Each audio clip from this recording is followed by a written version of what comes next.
VJ Edgecombe in his last preseason game went off. Let's go over the film. So his first bucket was all set up by Embiid drawing so much attention. 4 players on him. He kicks to Oubre, but now VJ has a clear lane to grab this offensive rebound. Nick Nurse was talking about his ability to avoid screens, and you see that here. For 95% of the possession, he does everything right, but eventually Dillingham gets the better of him. This Nick Nurse out-of-bounds play works to perfection. You got a line, and everyone on Minnesota is glued onto their guy, only focused on them. And then VJ's defender follows him, and at this point, they're screwed. He's catching with no rim protection in sight. He's too athletic. Rob has no chance to recover. Embiid, once again while driving, forces a double team, kicks to VJ for a wide-open 3. He misses, but I gotta appreciate that VJ, even when he's missing 3-pointers, he just keeps shooting. Bones Highland misses, and Maxey officially gathers in the ball with 5 minutes and 28 seconds on the clock. Kicks it up to VJ,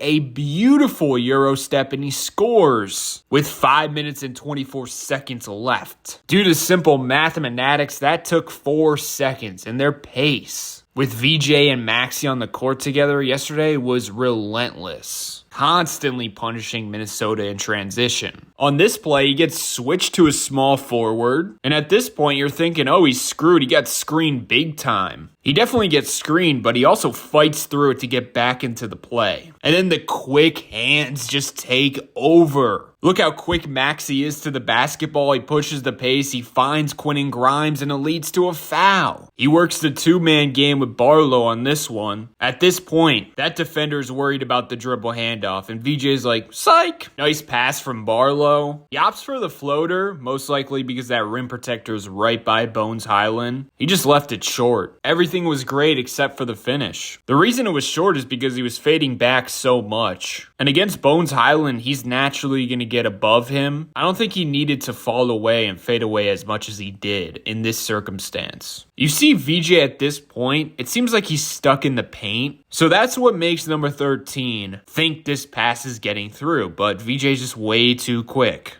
And again, 11 minutes, 45 seconds on the clock. Eventually, he finds Maxey, and guess what? Finishing in 4 seconds once again. VJ's definitely a guy who can get away with overhelping. When he closes out, he takes a bad angle. But look at him adjust and swivel them hips. And all of a sudden, he's right back in the play. In transition, there's a bit of a miscommunication. He's trying to tell Walker, you got the big. But Walker clearly doesn't switch. He's going to Leonard Miller, so VJ's like, okay, I'll clean up your mistake. I mean, that pass looks wide open until VJ just flies right into the big guy. Embiid gets the steal, but VJ definitely helped, and Embiid is not as quick as Maxey and VJ in transition. Let's just say that, but same result. Great defense from Maxey and Bona. And look, VJ's already running the floor, and his guy, ball watching. You can't do that against VJ, and this was a missing element with the Sixers last season. Now this time, he does get screened, so they have to switch. And Clark tries to squeeze in this bounce pass. You just can't do that against VJ. It's not going to happen. I really enjoy this rep from VJ. Great screen from Bona, and then VJ just plays at a really slow pace. And at this point, Clark is thinking he's just going to continue to drive left. But so quickly, he changes his path and goes into a spin move. I mean, it works to perfection. Look at the separation. Another instance where he probably didn't have to fade all the way back. He also stayed in the air a long time, which resulted in it being short. Bones Highland trying to get frisky in the ISO situation against VJ. It doesn't work. If you slow it down, you see him tip the ball first. Hence why there was no foul call. Really bad miss. Great defense. Embiid rebound, and look at Maxey. He's like, VJ got it. I'm just going to run the floor as fast as I can. Now it's a 1-on-2 situation against Bones Highland. VJ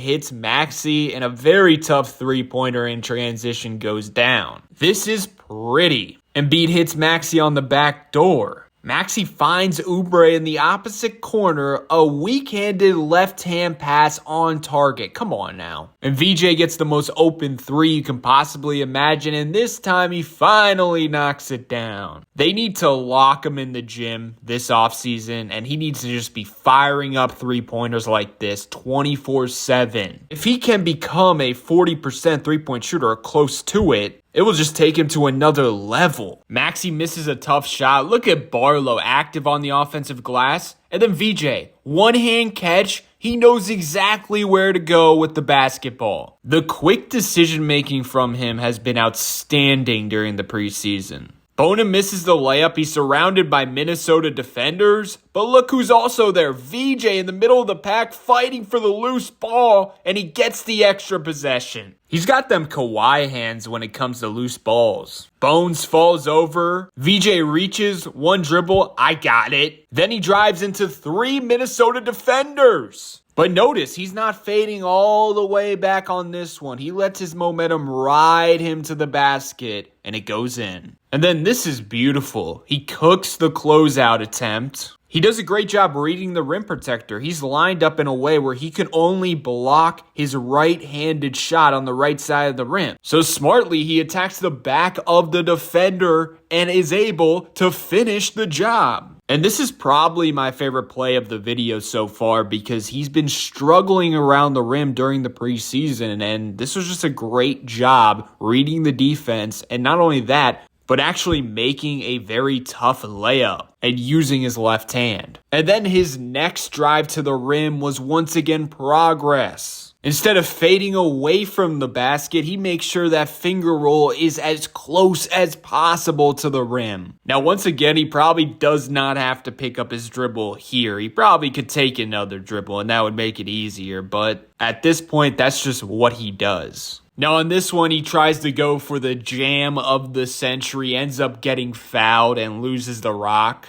And then once again, defensively, it looks like an easy pass to the perimeter for the offensive player. Nope. Not against VJ. You can tell he does this on purpose. He's like a cornerback or a safety, constantly baits offensive players. He nearly took out the worker mopping the floor. I just really enjoy watching him play. His motor is ridiculous, and it's not even about scoring for him. He did have 26 points, but it was really about his intensity defensively. He was always in the passing lanes, deflecting passes, staying in front of his guy. And then whenever the Sixers got a stop or a steal, he was running the floor. Maxey was looking up. They had such great chemistry in transition already. He's just very good next to star pieces because he'll make the right pass. He'll shoot the open three-pointer. Of course, efficiency right now in that aspect is a question mark. But also, you can put him on the rock, and he can navigate the pick and roll and get a shot. Once again, efficiency in that aspect, a question mark, a work in progress. But it's there, and the question moving forward for him is, can he develop as a finisher around the rim against, contest and traffic? Will he be a reliable floor spacer from the three-point line? Will he be reliable off the dribble, creating for himself? We'll just have to wait and see. But at this point, for his age, I think he's surpassed expectations. I'm not going to lie. Let me know your thoughts below.